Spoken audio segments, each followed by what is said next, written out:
मैं major general SK. Singh साहब को आमंत्रित करता हूं। सर, जिस तरह से ईरान ने गल्फ कंट्रीज़ पर अटैक किया, ख़ास तौर पर अबू धाबी, दुबई और दोहा, कुवैत के ऊपर, इसकी क्या वजह थी? क्या ईरान की इनके साथ क्या दुश्मनी थी? सिर्फ यही कि अमेरिकन बेस है यहाँ पे, या कोई और भी वजह है? देखिए, जहाँ तक ईरान का हमला जो इन्होंने किया है, 11 बल्कि देश हैं ऐसे जो इस्लामिक कंट्रीज़ हैं जहाँ पर सुन्नी का दबदबा है। इनफैक्ट जितने भी गल्फ़ कंट्रीज़ अगर आप देखें, इन सब में जो है सुन्नी की ही सरकारें हैं, सुन्नी के ही इस्लामिक लोग बसते हैं वहाँ पर, और ईरान जो है वो शिया एक देश हो जाता है। यही इन्हीं देशों में अमेरिका की बेसेस भी हैं, कहीं पर कम है, कहीं पर थोड़ी ज़्यादा बड़ी बेसेस भी हैं। तो पहला हमला एक्चुअली इन्होंने अमेरिका की बेसिस पे किया है, और उसके साथ साथ लगे हाथ जो इनकी पुरानी जो दुश्मनी है उसको भी निकाला गया। ख़ासतौर पर सऊदी अरेबिया है, यहाँ पर दुबई में इन लोगों के ऊपर हमला किया गया है। हालांकि ये जो सिविल टारगेट्स जो इन्होंने लिए हैं वो बहुत खंडनीय है, ये चीज़ नहीं होनी चाहिए थी। इनकी दुश्मनी अमेरिका और इजराइल से है, तो इजराइल के ऊपर जो उन्होंने जेरूसलम में भी अटैक किया है और अमेरिका बेस है, वो बिल्कुल जायज़ है और वो होनी भी चाहिए। तो ये सिविलियन को जो अटैक किया है ये बिल्कुल गलत है, और इससे क्या हुआ है कि ईरान जो है इस्लामिक नेशन से जो और दूर हो गया है। जो इस्लामिक नेशन जितने थे, एक तरीके से एक मिनी नेटो इस्लामिक कंट्रीज़ कहने लगे थे, तो उसमें ईरान का काफ़ी बहुत बड़ा रोल था। तो अब वो वहाँ पर कहीं ना कहीं वो दूर उससे हुआ है, और सऊदी अरेबिया इसमें ऊपर आया। दुबई पर इतना भीषण हमला क्या? दुबई तो वैसे नॉर्मली मुझे लगता है यूएई न्यूट्रल ही रहता है, अमेरिकन बेस। हाँ, अमेरिकन बेसेस हैं, लेकिन दुबई के पास नहीं है, लेकिन उस पर भी हमला किया है। तो ये सबको डिस्टर्ब कर दो, ऐसा है क्या? हम तो डूब ही रहे हैं, तुम्हें भी ले डूबेंगे। तो वो चीज़ नहीं होनी चाहिए थी एक्चुअली। सिर्फ डिफेंस टारगेट्स लंबा चलेगा। लोग ये जानना चाहते हैं कि क्या ये सीमित अवधि में खत्म हो जाएगा या फिर लंबा चलेगा? मेरे विचार से हो सकता है ये जो है शॉर्ट टर्म ही चलेगा, 6-7 दिन में उम्मीद लगाई जा सकती है, नॉट मोर देन दैट।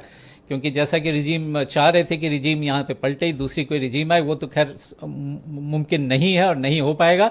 लेकिन इनके जो बाकी जो एम थे, जो मिसाइल बेसिस को तबाह करना, वो काफ़ी हद तक किया भी है। लोग सवाल पूछ रहे हैं, एक और सवाल वो ये पूछ रहे हैं कि क्या अमेरिकन सेनाएं ग्राउंड पर उतरेंगी ईरान में, या सिर्फ ये हवाई हमले ही होंगे? नहीं, मुझे नहीं लगता कि ग्राउंड सेना जो है उतरेगी। ये सिर्फ हवाई हमले तक और मिसाइल्स और ड्रोन के द्वारा ही जो है ये अटैक जारी रहेगा।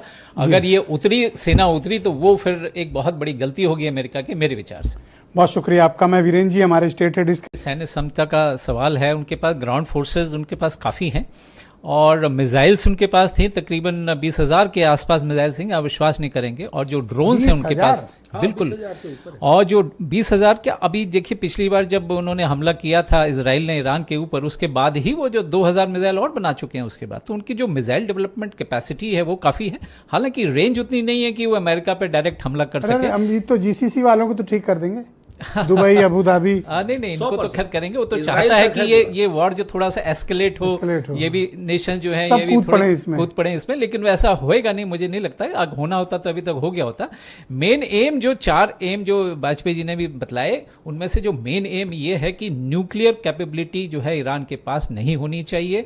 रजीम चेंज हो न हो उससे कोई फर्क नहीं पड़ता अमेरिका को। मेन एम ये है कि न्यूक्लियर कैपेबिलिटी उनके पास नहीं होनी चाहिए, जिसका सबसे ज़्यादा खतरा है इजराइल और अमेरिका। जब तक उतरेंगे नहीं या बात नहीं होगी, ईरान सरेंडर नहीं करेगा, इनरिच्ड यूरेनियम IAEA को वापस नहीं करेगा, तब तक कैसे संभव है? जब तक ग्राउंड पे आर्मी नहीं उतरेगी, आप फिजिकली पोजीशन नहीं लेंगे। अगर ग्राउंड पे सैनिक उतारने होंगे तो उसमें फिर कैजुअलिटीज काफी होंगी, जो कि ये संभव नहीं है। तो आप क्या लगता है सिर्फ हवाई हमला करके आपको? सिर्फ हवाई हमला और ड्रोन और इन्हीं सब चीज़ों से जो है हमला जारी रहेगा। उनकी मिसाइल बेसिस पे सारे तबाह किए जाएंगे, और जो रिफाइनिंग कैपेसिटी है यूरेनियम एनरिचमेंट करने की, उसको जो है बर्बाद किया जाएगा। अफगानिस्तान की आओ मारो, हमारे पास खोने क्या है?